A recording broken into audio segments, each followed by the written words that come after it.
Assalamualaikum warahmatullahi wabarakatuh. Saya Serunia Zati Faira, nomor BP 20120139. Jadi di video ini adalah pembahasan jawaban dari 2 soal ujian akhir semester statistika deskriptif.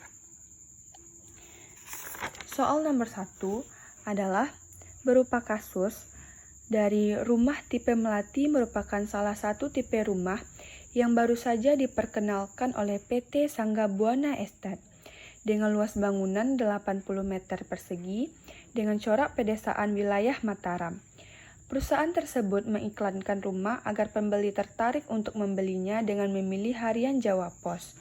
Setelah iklan ditayangkan bulan April 2003, dalam setiap bulan ada saja tipe rumah tersebut yang terjual kepada konsumen.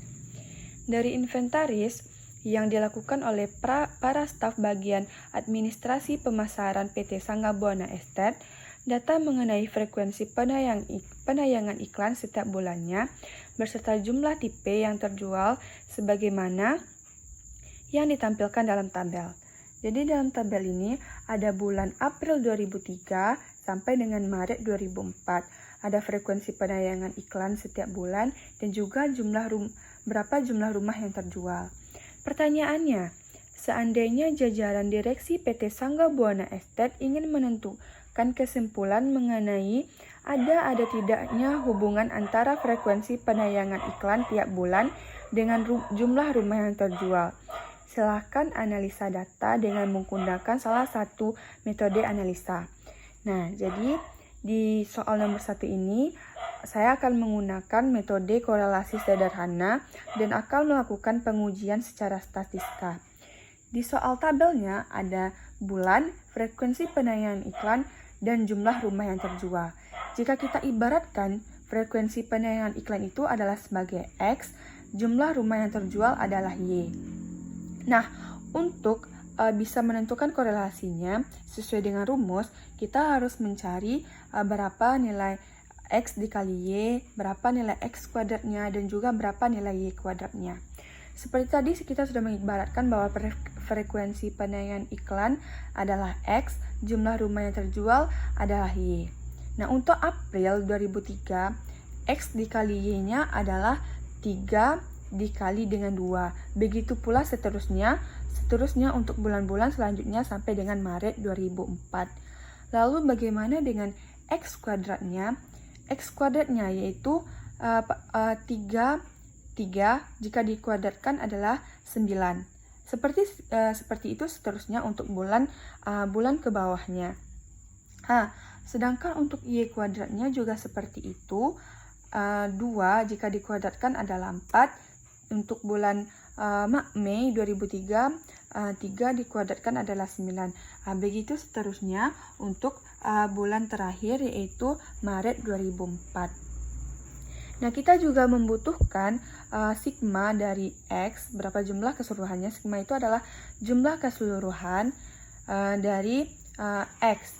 Jika sigma X adalah 3 ditambah 3 ditambah 2 ditambah 2 ditambah 4, 3 ditambah 3 lagi, ditambah 4, ditambah 5, ditambah 4, ditambah 5 adalah 42. Begitu pula dengan sigma Y berapa, yaitu hasilnya 72. Sigma X dikali Y adalah 264. Sigma X kuadrat adalah 158. Sigma Y kuadrat adalah 496. Jika tabel sudah tersusun, kita bisa masuk langsung ke dalam rumusnya. Apa rumus dari korelasi sederhana?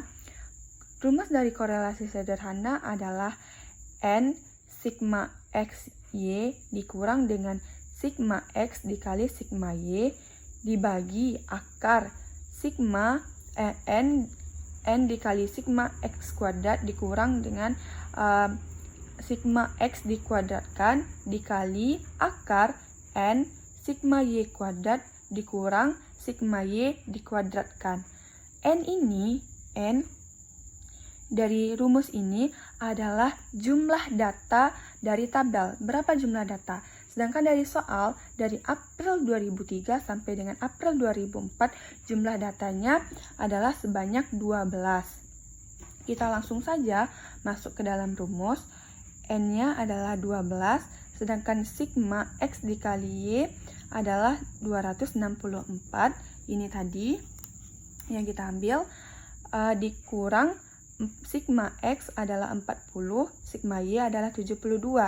Dibagi akar N-nya adalah 12, dikali sigma X kuadrat 158, dikurang 42 dikuadratkan, dikali dengan akar 12 dikali sigma Y kuadrat 496 yang ini, dan juga dikurang sigma dari Y kuadrat yaitu 72 dikuadratkan.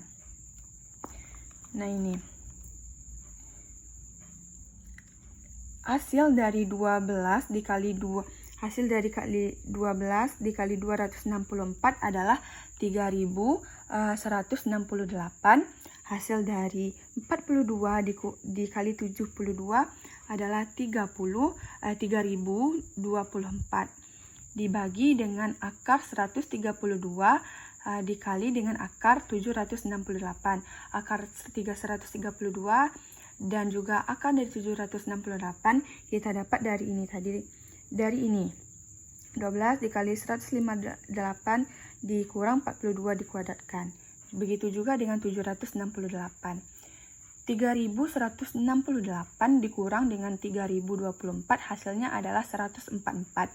Dibagi dengan akar dari 132 dikali dengan 768 yaitu 11,8 dikali dengan 27,71. Nah, 144 dibagi 318 dikali 11. Jika dibagi, yaitu hasilnya korelasi sederhananya atau R ini adalah koefisien korelasi, yaitu 0,45. Nah, ketika kita mendapatkan nilai R ini atau koefisien korelasinya adalah 0,45, kita ingat bahwa penjelasan tabel tentang koefisien korelasinya.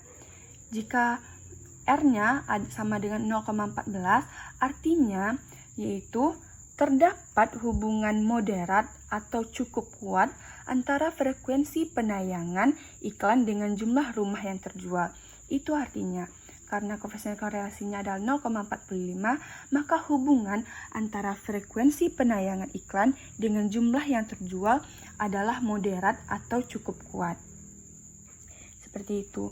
Kita lanjut pada soal nomor 2, yaitu luas tanah yang ditanam sawit dalam ribuan meter persegi di suatu daerah dari tahun 2010 hingga tahun 2017 adalah sebagai berikut. Sebagai ini. Nah, ada pertanyaan yang pertama, yaitu kita disuruh untuk membentuk diagram pencarnya. Untuk membentuk diagram pencarnya, kita menentukan nilai X. Kita ibaratkan nilai X untuk tabel ini, sedangkan luas tanah nanti adalah sebagai nilai Y-nya. Nilai X-nya dimulai dari 0 untuk 2010, 2011 1, begitu seterusnya untuk 2017. Nilai X-nya adalah 7. Nah, kita tahu bahwa luas tanah tadi kita ibaratkan sebagai nilai Y.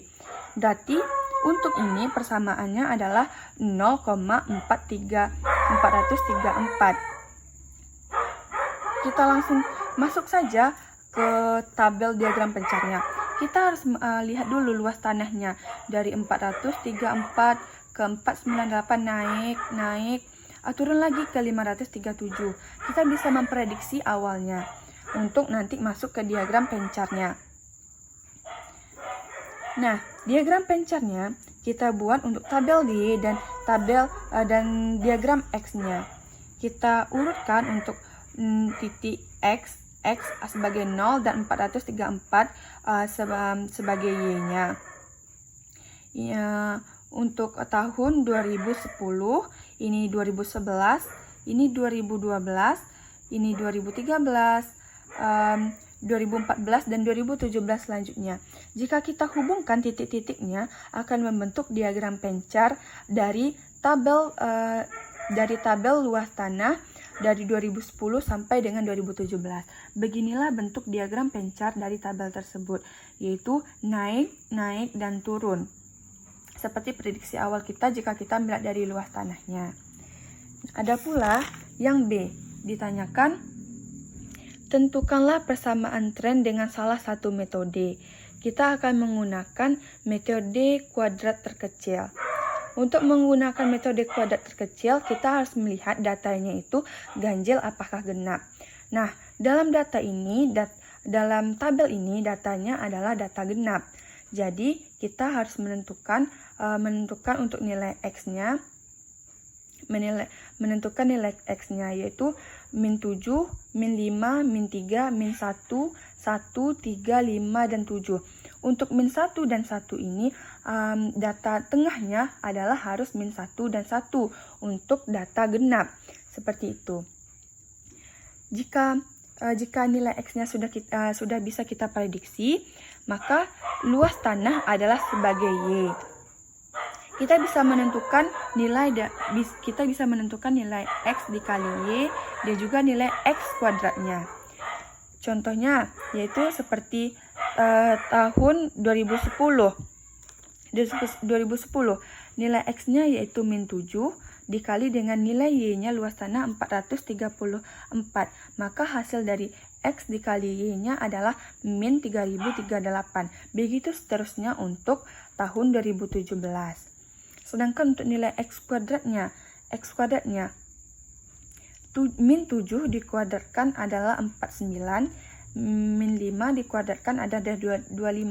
Begitu seterusnya. Ingat, matematika jika negatif dikuadratkan maka hasilnya adalah positif. Sedangkan untuk sigma Y-nya atau dari luas tanahnya adalah 4086. Sigma dari X dikali Y adalah 702. Sigma dari X kuadrat adalah 168. Kita harus mencari sigma dari X kali Y dan juga X kuadrat untuk nanti kita mencari persamaan trennya menggunakan metode kuadrat terkecil. Sebab untuk mencari persamaannya yaitu Y, A ditambah BX, kita harus mencari nilai A dan B-nya. Untuk mencari nilai A-nya yaitu sigma Y dibagi dengan N. Seperti penjelasan yang tadinya, N adalah jumlah data. Jumlah datanya adalah 8, berarti sedangkan sigma Y-nya adalah 4086 dibagi dengan 8. Hasilnya adalah 510,75. Kita dapat nilai A. Lalu kita cari nilai B. Nilai B, rumus untuk mencarinya menggunakan metode kuadrat terkecil adalah sigma X dikali Y dibagi dengan sigma X kuadrat. Sigma X kali Y adalah 702 dibagi dengan sigma X kuadrat adalah 168 ini tadi. Hasilnya adalah 4,17. Dapatlah persamaan tren dengan menggunakan metode kuadrat terkecil, yaitu ini tadi. Y sama dengan A ditambah BX, yaitu A-nya 510,75 ditambah 4,17X. Inilah persamaan dengan menggunakan metode kuadrat terkecil. Kita lanjut yang C, yaitu ditanya prediksi luas tanah untuk 2020. Jika kita mencari prediksi luas tanah untuk 2020, kita harus menentukan berapa nilai X dari 2020. Jika kita tahu tadi bahwa tadi 2017 X-nya adalah 7, maka 2018 dan 2019, 2010 X-nya adalah 2018 9, 2019 adalah 11, 2020 adalah 13. Nah, ini adalah nilai X dari 2020. Kita langsung masukkan saja kepada persamaan ini yang kita cari tadi. Persamaannya yaitu Y sama dengan 510,75 ditambah 4,17 dikali 13, nilai X tadi, nilai X dari 2020. Maka hasilnya 510,75 ditambah 54,21 hasil dari 4,17 dikali 13. Hasilnya adalah 564,96 atau kita bulatkan saja yaitu 565. Jadi prediksi luas tanah 2020 adalah 565. Yang D, yang terakhir yaitu cara menentukan persamaan tren yang lebih baik. Bagaimana caranya? Jadi, cara menentukan persamaan tren yang lebih baik adalah dengan menguji persamaan menggunakan metode tersebut. Persamaan tren yang baik adalah persamaan yang memberikan nilai perbedaan atau penyimpangan sekecil mungkin antara ramalan dengan data yang sebenarnya. Sepertilah ketika kita sudah mencoba menggunakan metode-metode tersebut, kita bisa melihat persamaannya. Apakah persamaan tersebut memberikan perbedaan atau penyimpangan yang besar atau kecil terhadap ramalan dengan data yang sebenarnya. Ingat, jika penyimpangannya kecil terhadap data yang sebenarnya, maka persamaan trennya baik. Begitu sebaliknya, jika penyimpangannya besar atau perbedaan besar dengan data sebenarnya dan ramalan, maka persamaan trennya tidak baik atau persamaan trennya tidak bagus, seperti itu. Nah, itulah penjelasan dari saya tentang 2 soal UAS statistika deskriptif. Harap maklum atas kesalahan. Terima kasih. Saya ucapkan Assalamualaikum warahmatullahi wabarakatuh.